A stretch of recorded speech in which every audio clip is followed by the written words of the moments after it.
But then I suddenly remembered there is a piece of reef in my fucking home.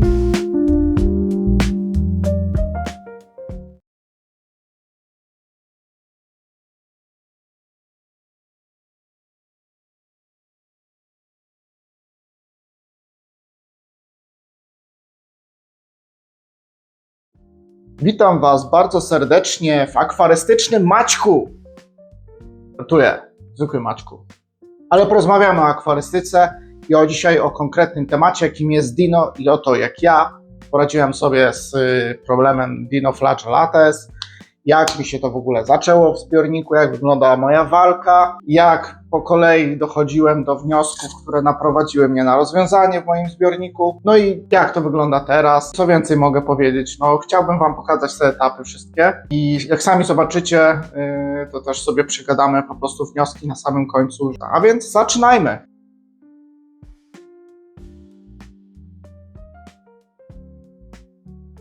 Czyli początek, słuchajcie.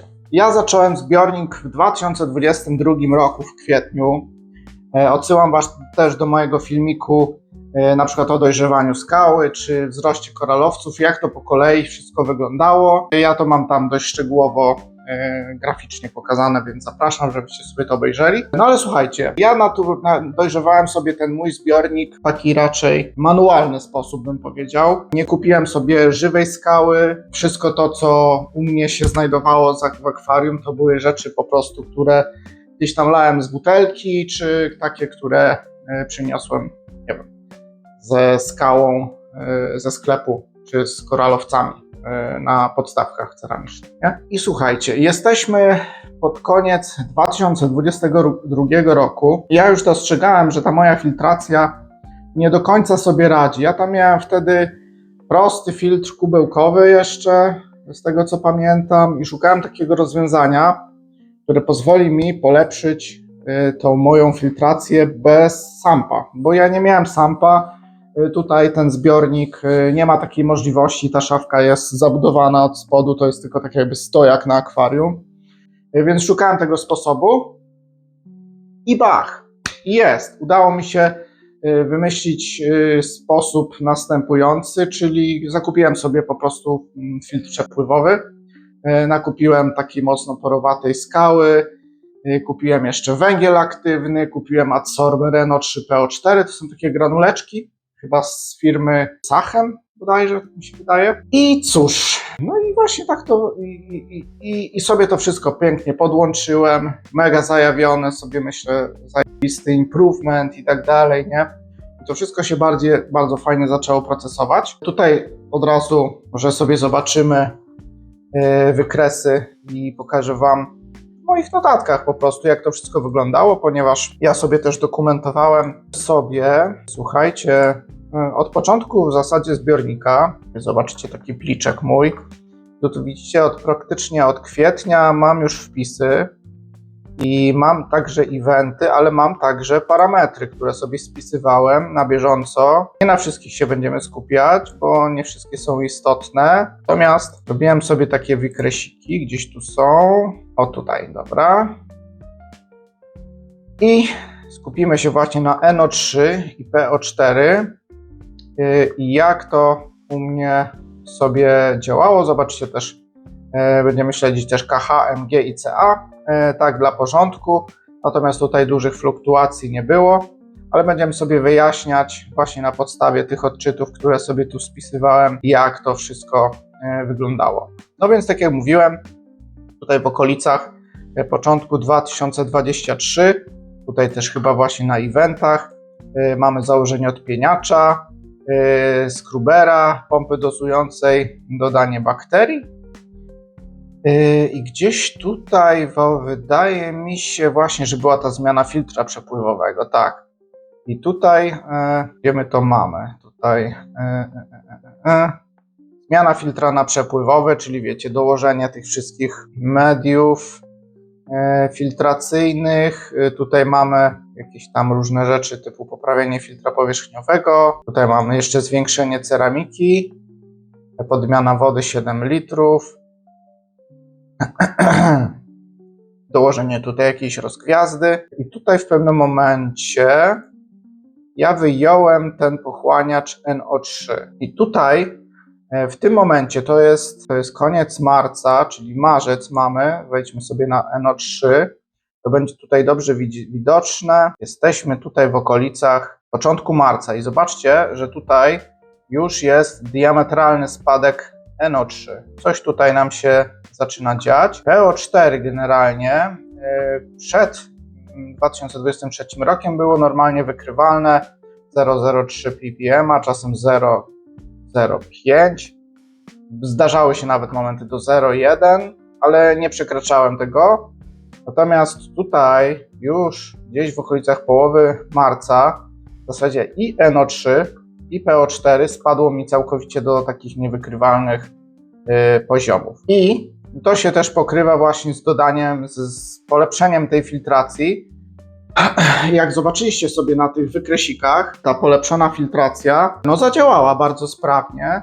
Wiecie, ja też nie miałem jeszcze wtedy tak bardzo obsadzonego akwarium, tam były pojedyncze koralowce, miałem trochę ryb, trochę ślimaków, ale nic przesadzonego, nie? Ale wiecie, mówmy się, filtr kubełkowy, brak odpieniacza, brak mediów filtracyjnych, to był taki totalny basic, który trzeba było z czasem zmienić, nie? Więc ja sobie tą zmianę dokonałem. Ale już w okolicach właśnie i doszliśmy sobie do tej połowy marca i skończył się jakby pierwszy etap, czyli ten element, który wprost jakby wpędził mnie w Dino. Więc przejdźmy sobie teraz do kolejnego etapu, jakim jest dalsza walka i jak ja to diagnozowałem, co robiłem po kolei, co się starałem robić i tak dalej.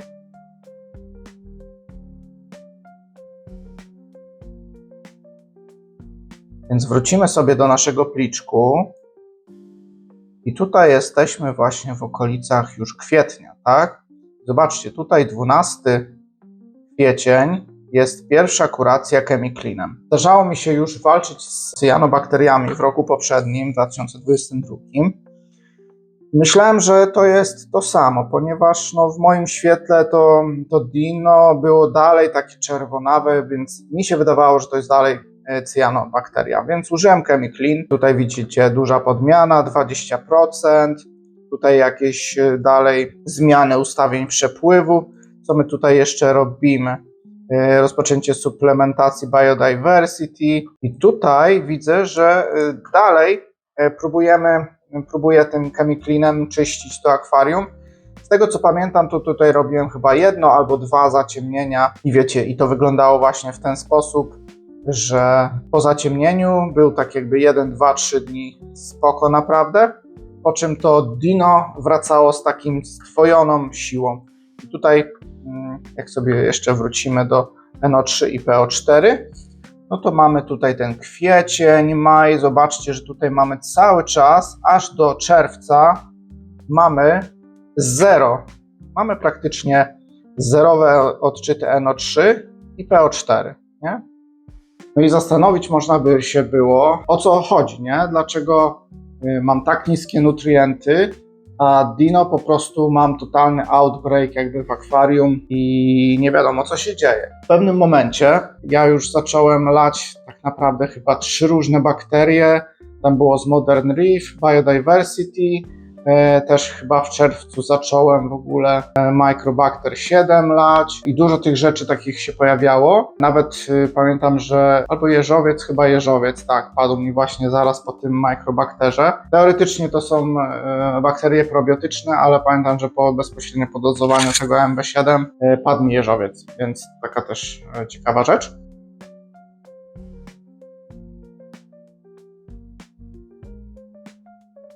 No i właśnie, i mamy czerwiec, słuchajcie, mamy czerwiec, czyli jesteśmy już praktycznie 6 miesięcy po początku roku, kiedy zaczęliśmy robić te zmiany i poprawiać tą filtrację, co nas zaczęło wpędzać. Co się dzieje dalej? Zobaczmy sobie na eventy i na wykresy raz jeszcze. Ja wam tutaj będę mówił, co się tutaj dzieje, tak? Ok, zobaczmy sobie najpierw eventy, a potem przejdziemy do wykresów, tak? Tu jest to, co mówiłem. O, i zobaczcie, i tutaj w maju było dużo rzeczy dodanych. Był sterylizator dodany, był Microbacter 7, zmiana też światła, Tu widzę wyłączenie żółtego światła i śmierć jeżowca, tak? Ja tutaj oczywiście dalej przez ten cały czerwiec i od początku tam powiedzmy od tego marca mam to dino. Zacząłem szukać, wiecie, pomocy w różnych miejscach. Ludzie, którzy mieli właśnie zerowe odczyty, PO4 i NO3 i PO4 mówili właśnie, oni upatrują w tym przyczynę posiadania tego dino, czyli zbyt małe te nutrienty skutkują tym, że po prostu to dino się pojawia. Dlaczego tak w ogóle jest, to sobie omówimy na końcu. Natomiast ważny jest ten moment, kiedy właśnie zacząłem suplementację NO3 i PO4 i to jest 7 czerwiec, zobaczmy sobie szybko wykresiki NO3 i PO4. No i to się wszystko zgadza. Tutaj dokładnie w połowie czerwca NO3 idzie do góry i tutaj troszeczkę później, ale gdzieś w okolicach tutaj końca czerwca też mamy do góry po bardzo długim, prostym przebiegu, praktycznie niewykrywalnym PO4 i no, możecie zadać sobie pytanie, po jaką cholerę dozować NO3 i PO4? Nie wystarczyłoby ci na przykład zwiększyć tego karmienia, czy wyłączyć odpijania, czy coś w tym stylu. Ja już w tym momencie nie miałem żadnych adsorberów tych nutrientów. Doszedłem do takich wniosków, czytając różne źródła i materiały, że takie sforsowanie nutrientów może pomóc tym warstwom bakterii i tego życia mikrobiologicznego jakby wybić się naprzód. W sensie te rzeczy jak dino właśnie, które wysysają te wszystkie nutrienty, to my dozując na siłę jeszcze te nutrienty, możemy dać taki impuls tym wszystkim zdominowanym jakby frakcjom bakterii, tak? No i właśnie, taki był mój cel, że pomyślałem sobie, będę dalej dozował te bakterie, mam tam Microbacter, mamy coś tam, mamy i tak dalej, będziemy dozować NO3-PO4, może uda się pobudzić te dobre bakterie, ten biofilm taki pozytywny, ale nie tylko bakterie, słuchajcie, i glony i tak dalej, żeby nam to wszystko jakby zaczęło się troszkę równoważyć z tym dino, żeby wypierać to dino. Ja oczywiście, wiecie, przy każdej podmianie, a nawet co 2, co 3 dni wysysałem rurką, zbierałem to dino ze skał. Nawet były takie momenty, że po prostu zagarniałem wierzchnią warstwę piasku, nie mieszałem, tylko po prostu wysysałem powierzchnię piasku razem z tym dino i dosypywałem całkiem świeżego piasku. No efekt był, że tak powiem, no dość mierny. Też mi się chyba wtedy jeszcze przewijały mi się te podmiany i zaciemnienia. Te zaciemnienia właśnie dawały taki efekt, słuchajcie, przynajmniej ja nie mówię, że zaciemnienia są złe, żeby było jasne, tak?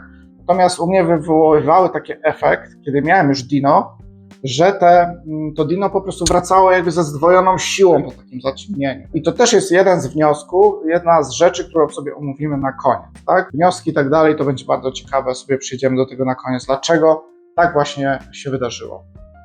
Ale wracając do dozowania tych środków, ja wam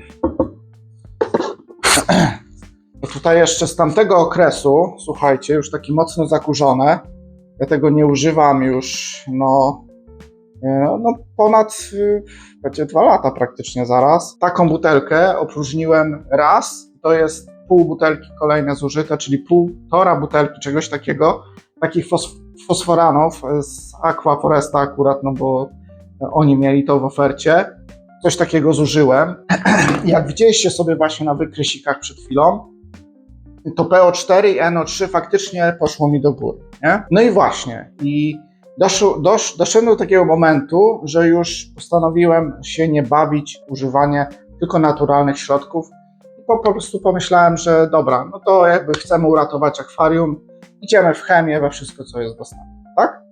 No i teraz zaczął się właśnie kolejny etap, który już nas bardzo mocno zbliża do postawienia właściwej diagnozy.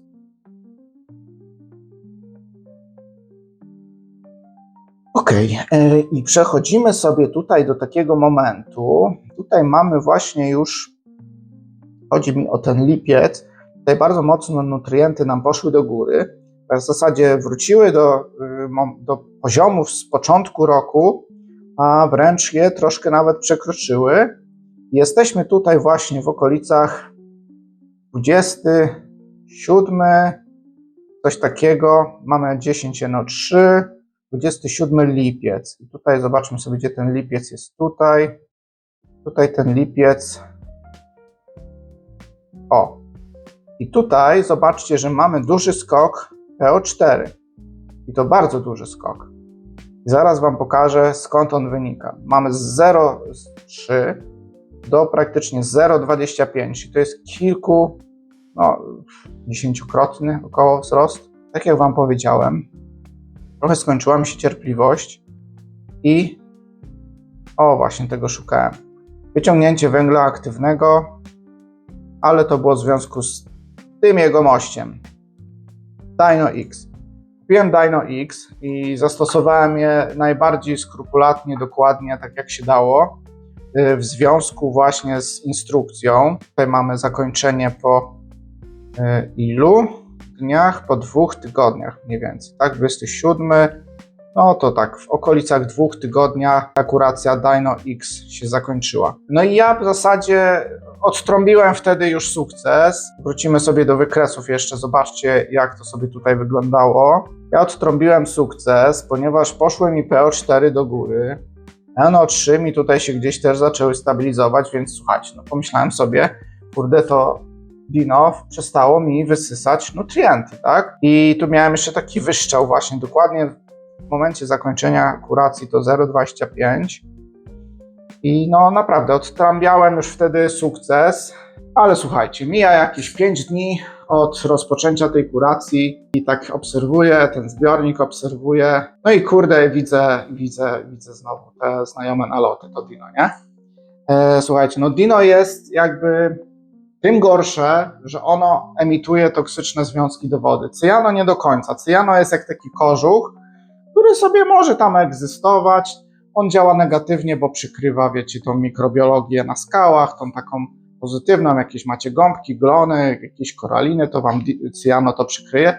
Ale Dino nie dość, że wam to wszystko przykrywa, to potrafi po prostu emitować te toksyny do wody. Więc to już był taki moment, kiedy no ja troszeczkę rozkładałem ręce i nie wiedziałem, co mam zrobić tak naprawdę. I to był taki kolejny impuls, żeby mocno przeanalizować od nowa wszystkie wnioski,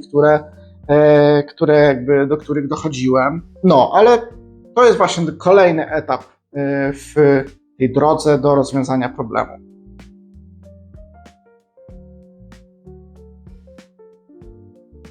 No więc tak, mamy tą początek sierpnia już wtedy, to był 9-10 sierpień, już wiem wtedy, w sumie to troszkę później, bo tam około połowy sierpnia już wiedziałem, że to Dino mi wraca z powrotem. Żadne zabawy światłem, przepływem, lanie bardzo agresywne bakterii.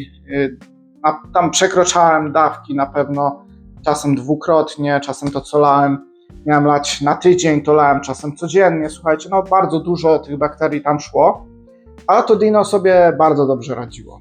Znowu wróciłem jakby do deski kreślarskiej, tak w cudzysłowie. Zacząłem sobie śledzić różne wątki na forach i tak dalej. I słuchajcie, i ktoś mnie naprowadził na to właśnie, że Dino bardzo dobrze sobie też prosperuje. Nawet jak macie sterylizator, który ja miałem już wtedy zainstalowany kilka miesięcy, nie rozwiązałby problemu z Dino. Także jak widzicie, że jeśli macie sterylizator, macie, że tak powiem, wysterylizowaną tą wodę, ja też sprawdzałem, że on ma jakby odpowiedni też przepływ, ten sterylizator, także z taką 90% pewnością on mi działał poprawnie, był zamontowany i działał poprawnie. Ja mimo to dalej miałem Dino na skałach. Zacząłem się przeglądać tematowi i zauważyłem, że to Dino nie jest równomiernie rozłożone w całym zbiorniku, tak? Gdzie ono było? Ono było tam, gdzie miałem po prostu glony włosowate. No i pomyślcie sobie, gość miał po prostu glony włosowate i olał temat całkowicie, jak można było ten wątek pominąć. Ale słuchajcie, tych glonów włosowatych, jak ja mam tutaj zbiornik 60 na 40 i 30 głębokość, tam szerokość do środka, no to nie jest dużo, tak? Ale kiedy ja miałem dosłownie takiej wielkości jakąś kolonię gdzieś na skalę, w jednym tylko miejscu, czy w jednej części zbiornika, to chyba było tutaj właśnie po prawej stronie, z tego co pamiętam, to dino się rozlewało na inne części skały, ale tu było jakby go najwięcej, nie? I w życiu by mi nie przyszło do głowy, że to nie dino jest odpowiedzialne za tak szybkie wysysanie właśnie nutrientów, tylko te glony włosowate.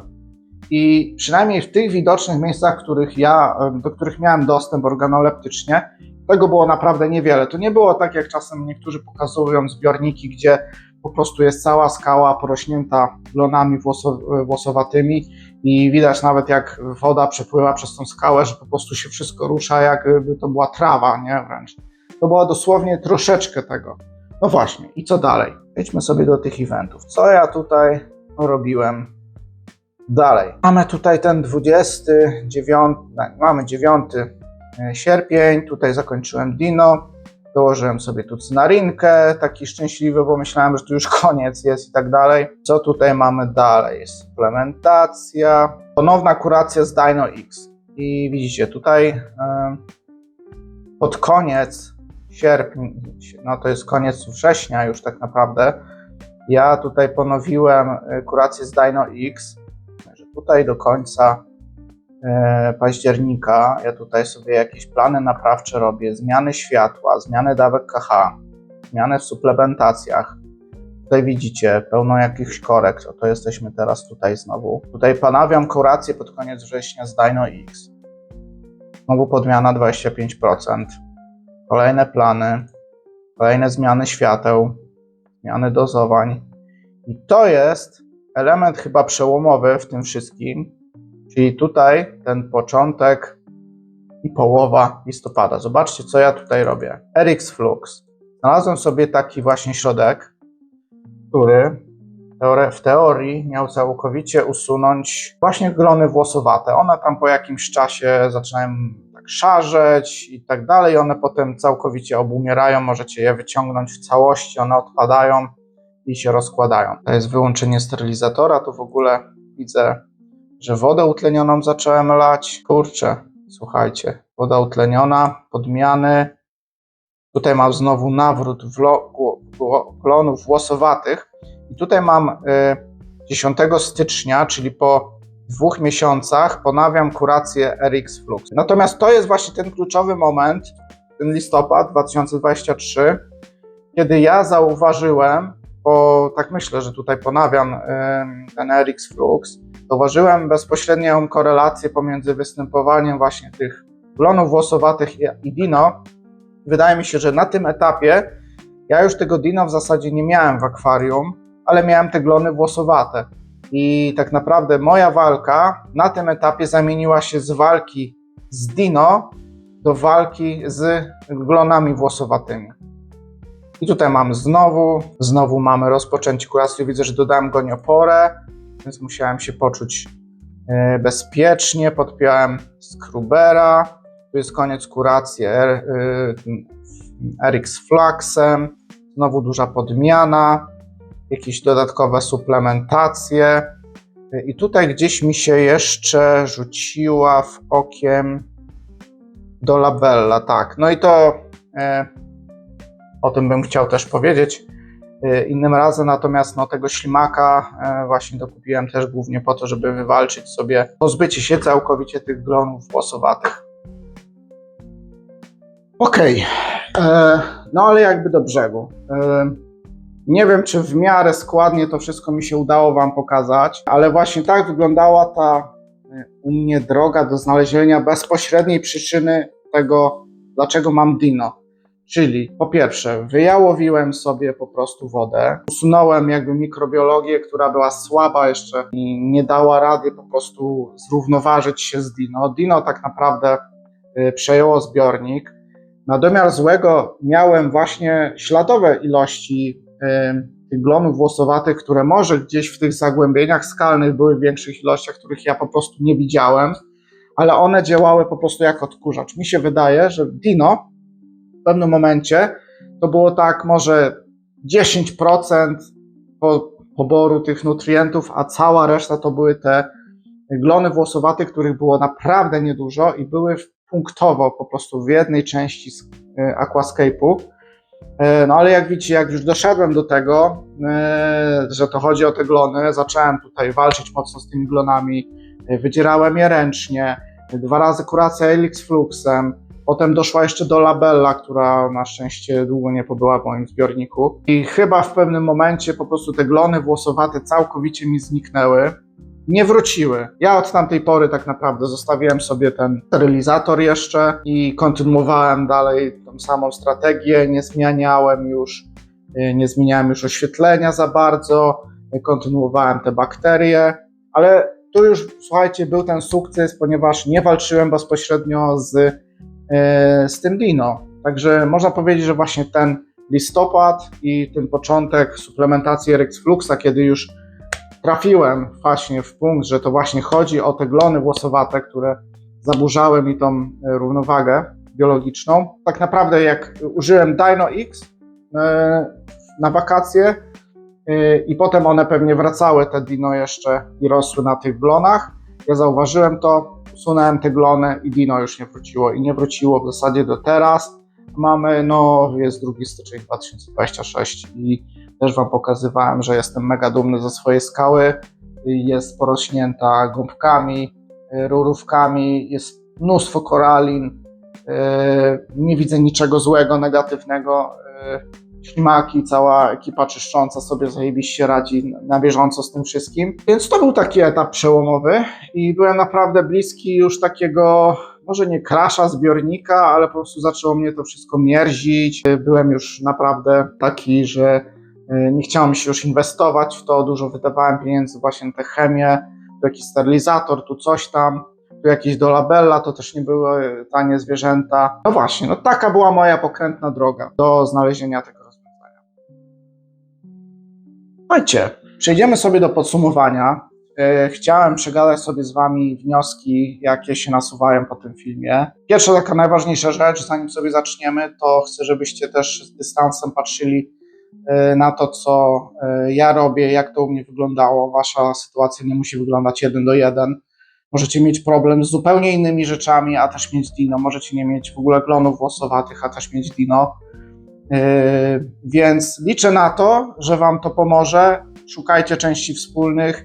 Też upatrujcie się bardziej może w metodologii jakiejś pomocy, czyli w tym właśnie, że tak troszkę po sznurku do kłębka i w tym takim, że rzeczy totalnie marginalne, nieoczywiste, które w skali Waszego zbiornika mogą się Wam wydawać nic nieznaczące, a właśnie one mogą być źródłem problemów. No więc co? Najważniejszym takim wnioskiem, który się nasuwa po tych dywagacjach i po tych wszystkich informacjach, które sobie dzisiaj omówiliśmy i zebraliśmy, że zbyt szybki i agresywny progres filtracji w Waszym akwarium może doprowadzić właśnie do takiej sytuacji i totalnie zaburzyć Waszą mikrobiologię, zwłaszcza gdy jesteście w procesie dojrzewania akwarium. Chcę Wam jeszcze raz skontrastować to, jak to u mnie wyglądało. Do końca 2022 roku moja filtracja to był piasek, skała w akwarium i filtr kubełkowy, w którym było gąbka i trochę ceramiki. To była moja filtracja. Ja miałem uzasadnione przesłanki za tym, żeby, chciałem skalować, mieć więcej ryb i tego wszystkiego, żeby ulepszać tą mikrobiologię. Tylko co ja zrobiłem? Przyszedł styczeń 2023, ten felerny styczeń, ja zajawiony, że znalazłem sposób na fajną filtrację, kupiłem pompkę obiegową, kupiłem filtr przepływowy, odpieniacz, sterylizator też, ale to już później, kiedy zaczynałem walkę z dino, to na kanwie tego kupiłem jeszcze sterylizator. No ale tak, w filtrze przepływowym pojawił się węgiel aktywny, pojawił się adsorber NO3PO4 z Sachema chyba. Pojawiło się kilka razy więcej ceramiki niż miałem w filtrze kubełkowym i to kupiłem jeszcze taką ceramikę, która miała powierzchnię aktywną chyba 2000 m2 na kilogram tej skały, a z tego co pamiętam to poprzednia to było kilkaset, nie? Czyli nie dość, że dużo więcej skały, to jeszcze dużo większej powierzchni aktywnej. i też oczywiście do tego weszły nowe bakterie i tak dalej. I po prostu z poziomu tak niskiego, podstawowego totalnie, ja przeskoczyłem do takiego półprofesjonalnego, gdzie ten treatment był i chemiczny, i mechaniczny, bo był odpieniacz, bo była adsorpcja taka chemiczna, nie? Więc no po prostu zadusiłem sobie tą biologię dojrzewającą i utorowałem drogę dla dino, nie? Więc to jest najważniejszy wniosek i to, z czego się zaczęły moje problemy. Oczywiście to, że moja biologia była niedojrzała, to jest jedno, ale jakby bezpośrednio wywołałem plagę dino właśnie tym. Kolejny wniosek, tak idąc sobie po kolei. Słuchajcie, ja tam dozowałem siłowo nutrienty PO3 i NO4, PO4 i NO3 i naprawdę bardzo dużo tego lałem, no i to nie pomogło, nie? Bywały takie czasy, że ja dozowałem 2 razy dziennie PO4, byle tylko mieć jakiś odczyt, testowałem na drugi dzień, PO4 widoczne, testowałem jeszcze raz na wieczór i PO4 już niewidoczne od nowa.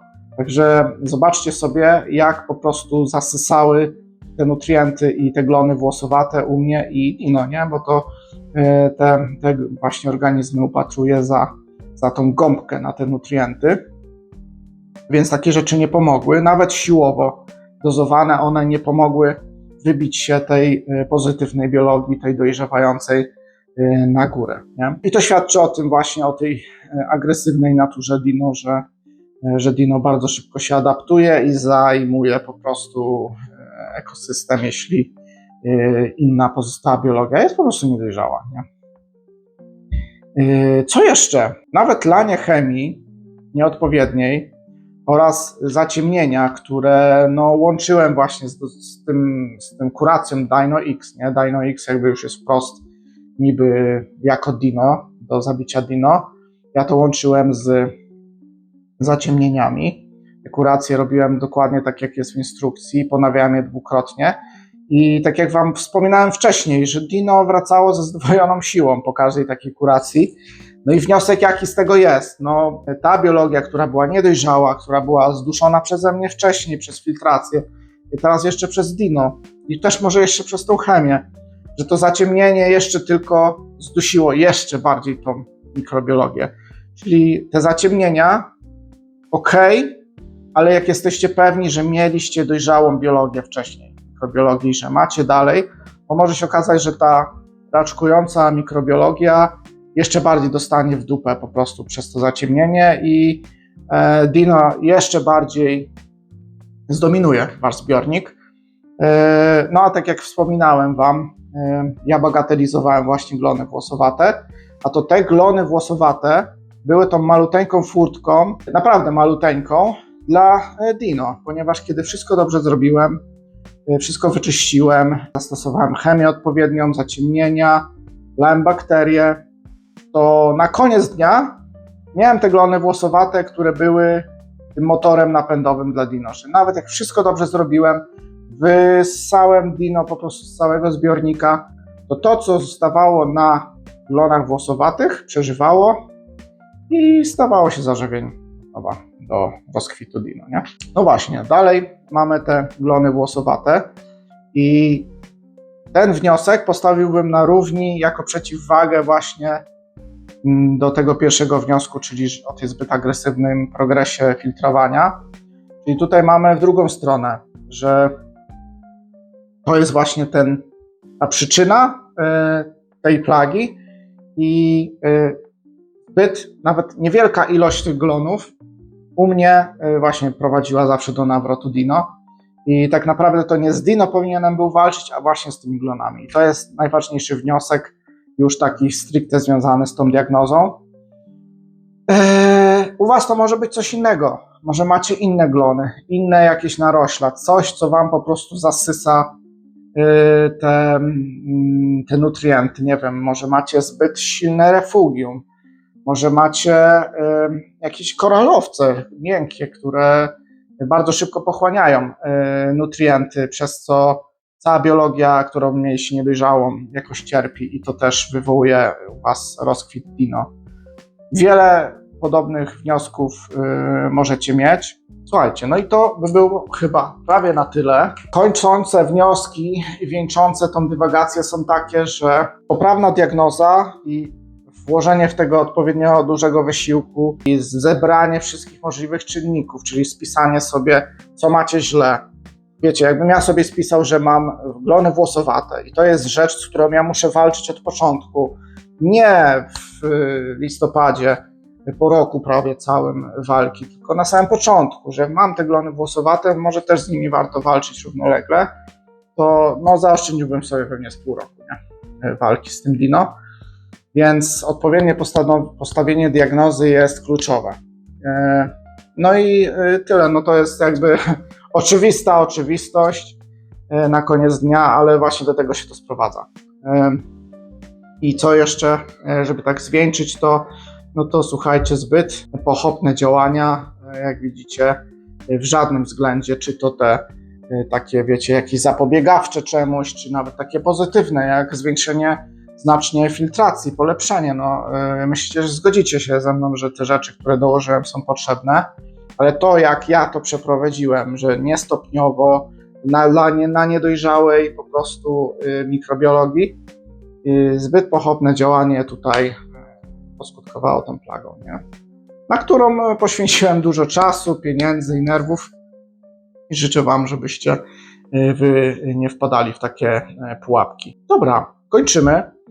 Mam nadzieję, że Wam się podobało, że znajdziecie coś dla siebie. Dzielcie się w komentarzach swoimi przemyśleniami, może macie jakieś podobne wnioski i podobnie Wam się udało wygrać z Dino.